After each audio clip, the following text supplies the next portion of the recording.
हाय, आज के लेक्चर में हम लोग जानेंगे वेंचुरीमीटर के बारे में। तो वेंचुरीमीटर एक ऐसा डिवाइस होता है जिसका यूज किसी पाइप में फ्लो होने वाले फ्लूइड के फ्लो को मेजर करने के लिए किया जाता है। यह डिवाइस बर्नौली के प्रिंसिपल के बेस पे काम करता है। इस डिवाइस के तीन मुख्य पार्ट होते हैं। एक होता है कन्वर्जेंट पार्ट, दूसरा होता है थ्रोट और तीसरा होता है डाइवर्जेंट पार्ट है। कन्वर्जेंट और डाइवर्जेंट पार्ट जो होते हैं वो कोनिकल शेप के होते हैं और जो थ्रोट होता है वो सिलेंड्रिकल शेप का होता है। अब जो कन्वर्जेंट पार्ट होता है वो डाइवर्जेंट के रिस्पेक्ट में थोड़ा छोटा होता है। डाइवर्जेंट पार्ट का लेंथ इनलेट के डायमीटर के 7.5 टाइम ज़्यादा होता है।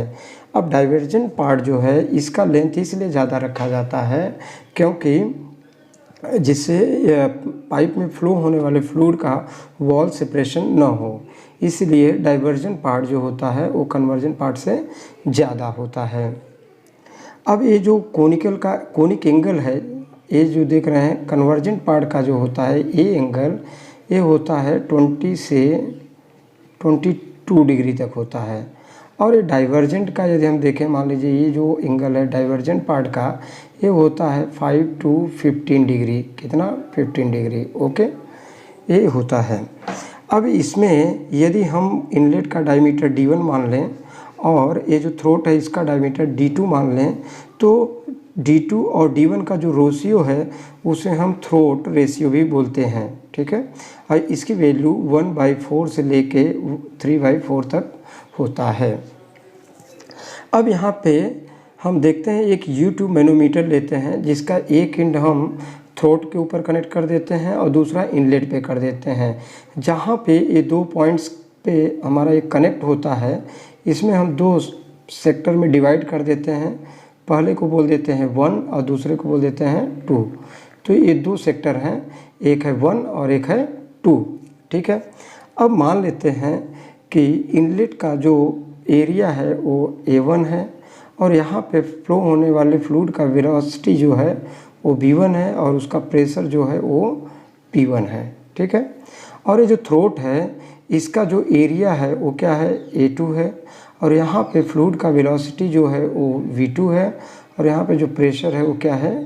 P1 है। ओके, अब क्या होता है जब A1 एरिया से फ्लूइड मूव होके आगे की तरफ आता है तो उसका वेलोसिटी थ्रोट पे पहुंचते वक्त ज़्यादा हो जाता है। मतलब जब एरिया देख रहे हैं यहाँ पे A1 के अपेक्षा A2 जो है वो छोटा हो जाता है, जिसके वजह पे यहाँ पे वेलोसिटी जो है वो बढ़ जाता है। जब वेलोसिटी बढ़ जाता है तो प्रेशर क्या हो जाता है? वो डिक्रीज हो जाता है। सेम यही प्रिंसिपल वेंचुरीमीटर में लागू होता है। अब ये जो प्रेशर डिफरेंस क्रिएट हो गया, यहाँ पे जो P1 है यदि हम देखें तो P1 is greater than P2।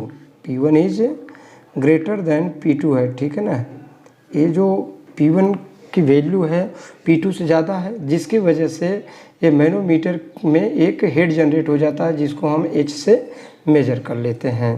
अब चलिए हम क्या करते हैं, इसमें बर्नौली लॉ सेक्शन 1 और सेक्शन 2 में अप्लाई करते हैं। तो सेक्शन 1 में देखें तो यहाँ पे बर्नौली लॉ लगाएं तो क्या हो जाएगा? P1 upon rho g plus V1 square upon 2G plus Z1 is equal to P2 upon rho g plus V2 square upon 2G and plus Z2। अब हम देखें यदि एक डॉटम लाइन यहाँ से हम खींचे, ये डॉटम लाइन यहाँ से इस तरह से एक हम ड्रॉ करें तो देखते हैं कि ये जो वेंचुरीमीटर है हॉरिजेंटल लाइन में है, इसलिए क्या होगा? Z1 जो होगा Z1 इक्वल टू क्या होगा? Z2 के बराबर होगा। इसलिए इक्वेशन क्या हो जाएगा? इक्वेशन हो जाएगा P1 upon rho g plus V1 square upon 2G और प्लस ये Z1 चूँकि Z2 के बराबर है तो यहाँ पे हम क्या लिख देते हैं? सॉरी, यहाँ पे हम लिख देते हैं Z2 is equal to P2 upon rho g plus V2 square upon 2G और प्लस ये क्या होगा? Z2। अब क्या होगा? Z2 से Z2 क्या हो जाएगा? कैंसिल हो जाएगा और इक्वेशन क्या बचेगा हमारा? P1 अपान रो जी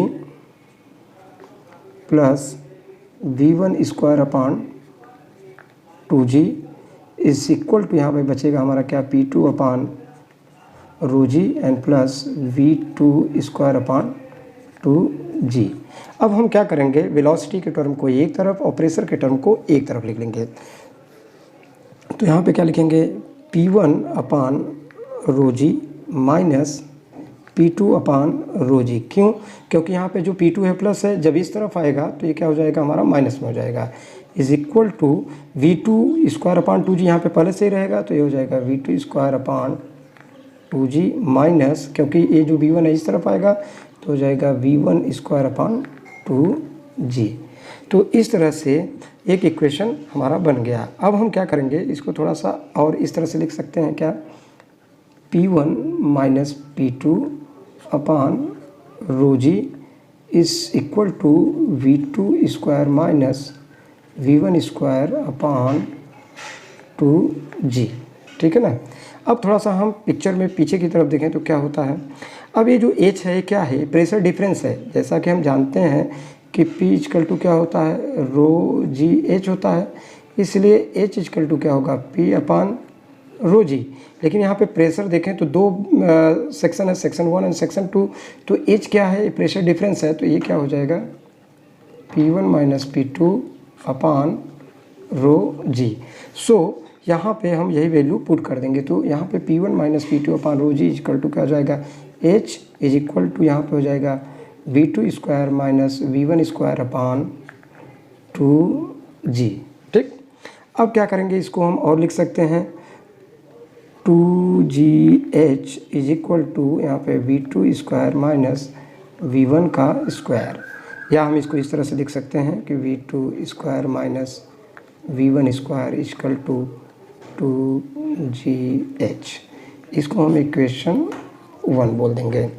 ठीक है, अब हम क्या करेंगे, यहाँ पे देख रहे हैं कि सेक्शन 1 और सेक्शन 2 में कंटिन्यूटी का इक्वेशन लगाएंगे। ठीक है, तो देखते हैं, apply the continuity law at section 1 and 2।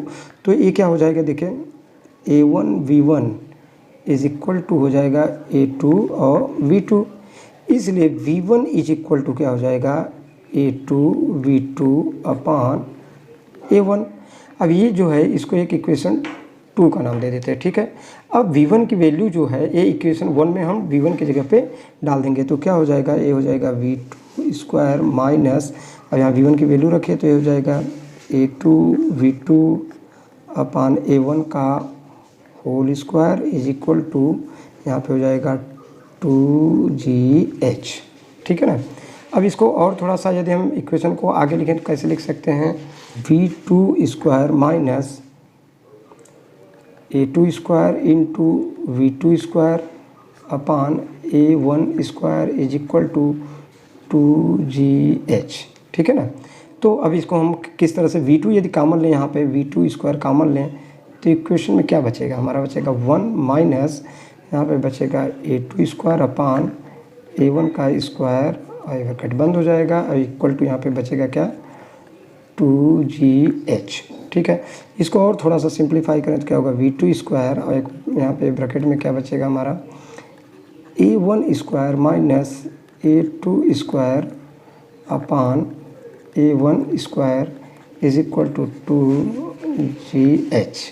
इसलिए V2 स्क्वायर बराबर क्या होगा, V2 square is equal to क्या हो जाएगा, यहाँ पे देखें तो 2GH इंटू A1 स्क्वायर यहाँ पे आ जाएगा, इंटू A1 स्क्वायर अपान यहाँ पे हो जाएगा A1 स्क्वायर माइनस A2 का स्क्वायर। ठीक है ना। अब इसलिए V2 बराबर क्या होगा ये हम जान लेते हैं, तो V2 इज इक्वल टू क्या हो जाएगा हमारा under root 2GH into A1 square upon यहाँ पे हम लिखेंगे यहाँ पे क्या A1 स्क्वायर माइनस A2 का स्क्वायर। ठीक है ना। इसलिए V2 बराबर हम इस तरह से लिख सकते हैं, V2 is equal to A1, और यहाँ पे हम ब्रैकेट में अंडर रूट 2GH अपान यहाँ पे ब्रैकेट में क्या लिखेंगे A1 स्क्वायर माइनस A2 का स्क्वायर। ठीक है ना। अब चूँकि हमको V2 की वैल्यू मिल गई है, इसको हम एक इक्वेशन 3 बोल देते हैं, ठीक है ना। अब थ्रोट के ऊपर डिस्चार्ज क्या होगा, Q इजकल टू होगा A2 इंटू V2। अब चूँकि V2 की वैल्यू है तो यहाँ पे हम इसको पुट कर देंगे, तो यहाँ पे हो जाएगा क्या, A2 into A1 under root 2GH upon A1 square minus A2 का स्क्वायर, ठीक है ना। तो ये बन जाएगा हमारा इक्वेशन, क्या हो जाएगा, A1 इंटू A2 और यहाँ bracket under root 2GH upon A1 square minus A2 square. ये एक्चुअल हमारा फार्मूला है फ्लो का, ठीक है। लेकिन ये जो फ्लो है ये क्या है, हमारा थ्योरेटिकल फ्लो है। एक्चुअल फ्लो जो होगा वो थ्योरेटिकल से कम होगा। थ्योरेटिकल क्योंकि ये स्पेसिफिक कंडीशन में थ्योरेटिकल फ्लो है, इसमें कोई लॉसेस हमने नहीं कंसीडर किया है, तो ये क्या होगा, इसलिए Q ये थ्योरेटिकल है, इसको हम लिख सकते हैं A1 इंटू A2 और ये है under root 2GH upon A1 square minus A2 का स्क्वायर, ठीक है ना। तो हम जानते हैं कि Q एक्चुअल इजकल टू क्या होगा, Q एक्चुअल इजकल टू होगा CD इंटू Q थ्योरेटिकल, ठीक है। तो इसको हम फिर Q एक्चुअल क्या हो जाएगा, तो यहाँ पर होगा Q actual is equal to CD into A1 into A2 और अंडर रूट यहाँ पे हो जाएगा 2GH upon A1 square minus A2 का स्क्वायर, ठीक है। अब ये जो CD क्या है, CD क्या है, कोफिशिएंट ऑफ डिस्चार्ज है, कोफिशिएंट ऑफ डिस्चार्ज, इसलिए क्या होगा, वैल्यू ऑफ CD जो होगी वो कितनी होगी, इज इक्वल टू 0.96 से लेके 0.98 के बीच में होगा। और ये क्या है, एक डायमेंशन लेस पैरामीटर है,